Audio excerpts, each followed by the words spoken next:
come to the center of your mat and step your feet a little bit wider than you would normally be standing. Bring your hands to your hips, jut your hip out to the left, and then swing your hips around to the right, and then to the front, to the left, back and around to the right again, around to the front, and continue making these kind of slow circles with your hips. So you're starting to mobilize your hip sockets here, maybe getting some synovial fluid moving to lubricate those joints. Once you've done it a few times in this direction, pause and reverse.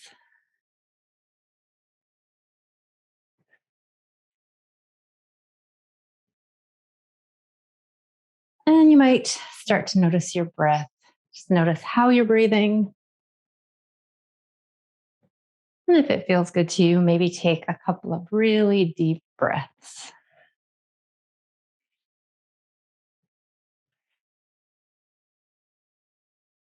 You might even take a deep inhale through your nose and then sigh it out through your mouth.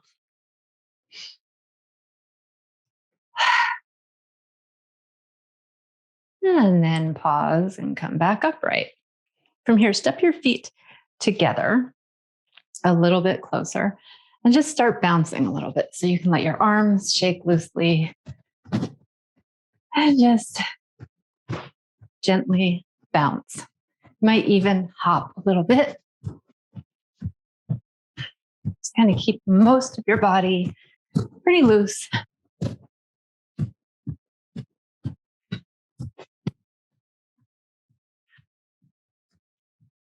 And then slow it down and stop. From here, take a little walk to the front of your mat. Once you get to the front of your mat, take a peek at your feet. Step them out a little bit so they're not right together, but out a little bit from each other. Stand up tall, roll your shoulders back. On your next inhale, sweep your arms out to the side and all the way up. Stretch up. Reach up through your fingertips, engage through your legs, ground through your feet. You might stretch a little bit more through your right fingertips, leaning towards the left, and then through your left fingertips, leaning towards the right. Then come back to center. And on your next exhale, hinging from your hips, fold forward into Uttanasana or forward fold. Your knees can be soft here. You can bend them as much as you like. And you can allow your arms to just hang loose or maybe bring opposite hand to opposite elbow. Press down through your feet and see if it's possible to allow your whole upper body to just hang over your legs. Maybe gently shake your head yes and no a few times, just to see that your neck is relaxing.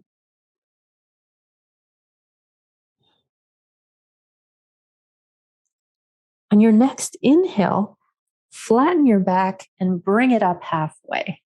You could bring your hands to your shins or fingertips to the floor. And on your next exhale, fold forward.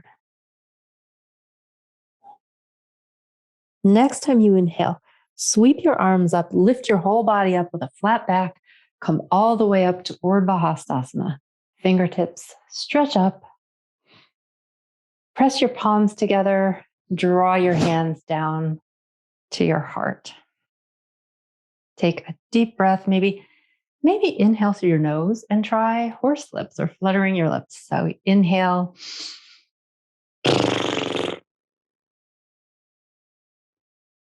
And that's really goofy, but it sends really soothing signals to your nervous system.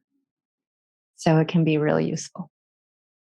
When you're ready, you can do anything you want with your hands. If you want to keep them here pressed together in Anjali Mudra, you can do that. If you want to bring them hands to hips, you could do that, and anything else.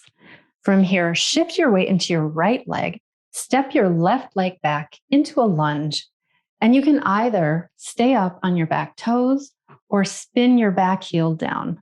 Your choice, whatever feels better to you.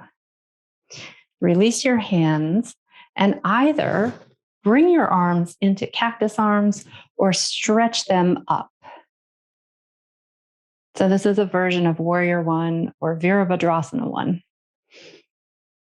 Take a peek at your front knee and notice if it's kind of moving in towards the center. If it is, just see if it's possible to kind of scooch it out so it's kind of pressing more towards the pinky toe side of your foot.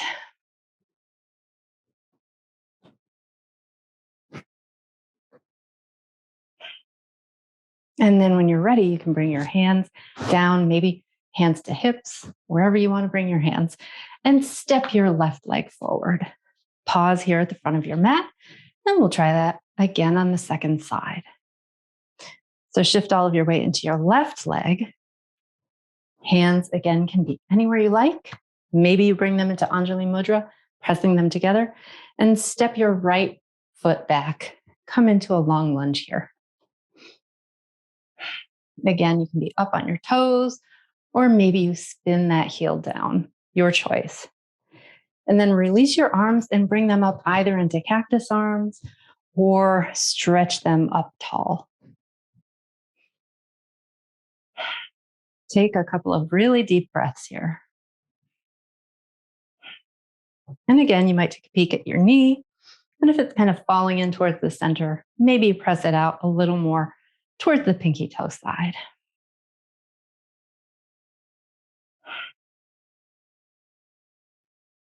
Whenever you're ready, you could bring your hands to your hips, maybe to Anjali Mudra, and come forward. Release your hands if you have them up in front of your heart.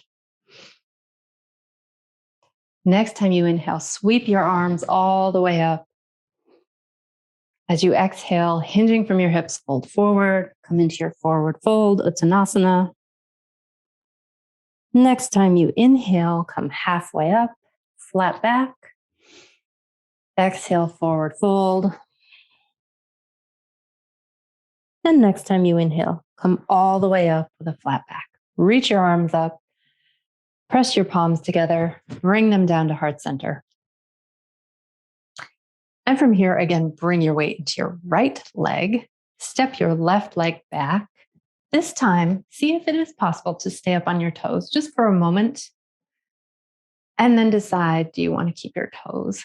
Do you want to keep your heel up or do you want to spin it down? Whatever you decide, it's up to you. Then bring your hands to your hips. And from here, straighten through your front leg. And then bend. Try that a couple of times. Straightening through your front leg and then bending back into your lunge. You could do this with your breath if you like. Maybe you straighten as you inhale and bend as you exhale. Or vice versa. Or maybe you just continue to breathe however you're breathing.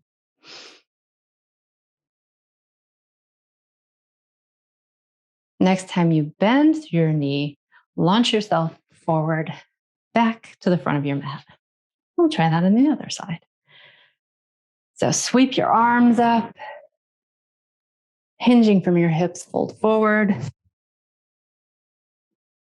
Come halfway up, fold forward again. Come all the way up with a flat back, stretch your arms up, press your palms together, bring them down to heart center. Shift all of your weight into your left leg and step your right foot back. Come into your lunge here. See what it's like to stay up on your toes for a moment, and then decide if you want to spin your back heel down or if you'd like to stay up on those toes. And then from here, bring your arms into cactus arms for a moment. And then straighten through your arms and your front leg. Then bend your front leg, bend your arms. Try that a few times.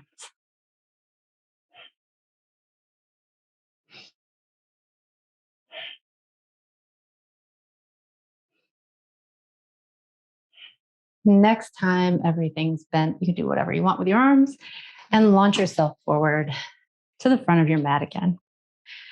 And step your feet out wide. Turn to face the long edge of your mat. You can toe heel your feet out a little wider. And just only come as wide as feels sustainable to you.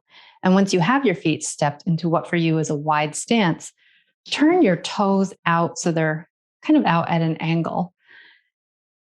And then start to bend your knees, keeping your torso upright. So tucking your tail a little, engaging through your lower core is going to help you stay upright here. Then straighten through your knees, come back up, and try that again. So bending through your knees, coming down, and then straightening and coming up. Try that a few times. Again, really engaging through your core to keep you upright, tucking your tail a little so you're not arching your back or leaning forward. And one thing you might try as you're doing this is to bring your arms into cactus arms as you come into this squat position, goddess pose, or horse stance, or Utkatta Konasana.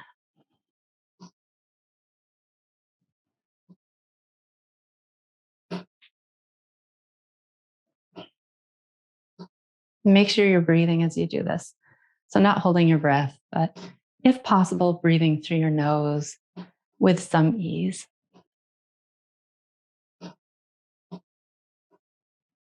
And you might consider staying here next time you come down with your bent knees. Maybe taking a couple of deep breaths.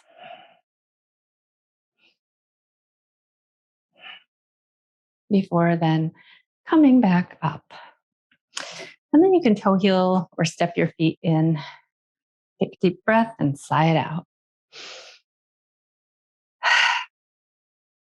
And that's a little movement snack for you. If you have a minute, you could have a seat either on the floor or in a chair and just take a moment to really notice how you're feeling before getting back into the rest of your day.